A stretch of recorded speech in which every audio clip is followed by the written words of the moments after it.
আসসালামু আলাইকুম আরিফ ভাই। ওয়ালাইকুম আসসালাম ওয়া রাহমাতুল্লাহ। আমাদের আজকের লাইভ প্রোগ্রামে আপনাকে সুস্বাগতম। ধন্যবাদ তো। ধন্যবাদ। তো আপনাকে আজকে আমাদের এখানে আমন্ত্রণ করার একটাই উদ্দেশ্য যে আমাদের বাংলাদেশের ক্রিকেটার মোস্তাফিজুর রহমানকে যে আইপিএল থেকে আচ্ছা, খেলা থেকে বাদ দেওয়া হলো, তো আপনি এই সম্পর্কে কিছু একটা বলেন। এই বিষয়ে আমার প্রথম বক্তব্য হলো, আচ্ছা, আপনি এই আপনি একজন দর্শক হিসাবে, বাংলাদেশের দর্শক হিসাবে আপনি কি আইপিএল খেলা দেখবেন?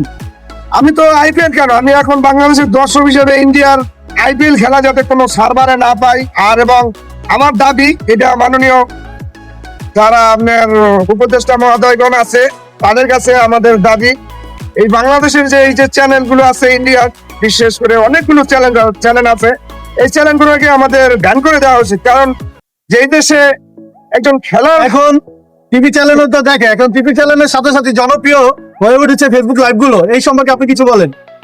আমার এই কথাগুলো যেখানেই যাক, আমি বলতে চাই ইন্ডিয়া এই কাজটা খুবই একটা জঘন্য খারাপ কাজ করেছে। বিশ্বকাপ নিয়ে কিছু বলেন। এটা আমরা চাচ্ছি যে এটা একটা বিসিবি যাতে পরবর্তী আচ্ছা, আপনি কি মনে করেন না, সামনে আসছে টি-20 বিশ্বকাপ, আমাদের বাংলাদেশ টিমের যে 16 জন বা 20 জন যে কয়জনই যাক, তারা কি ইন্ডিয়া যায় খেলাটা কি ঠিক হবে?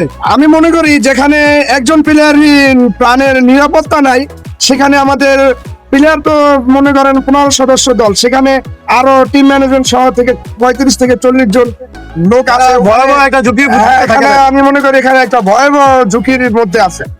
তাই আমি চাই যাতে বিসিবির কাছে, আচ্ছা, যেহেতু ইন্ডিয়া এবং শ্রীলঙ্কা একই সাথে যৌথভাবে এই বিশ্বকাপটি হবে, সেই ক্ষেত্রে বাংলাদেশের ম্যাচগুলো কি শ্রীলঙ্কা হলে আপনারা খেলতে যাচ্ছেন?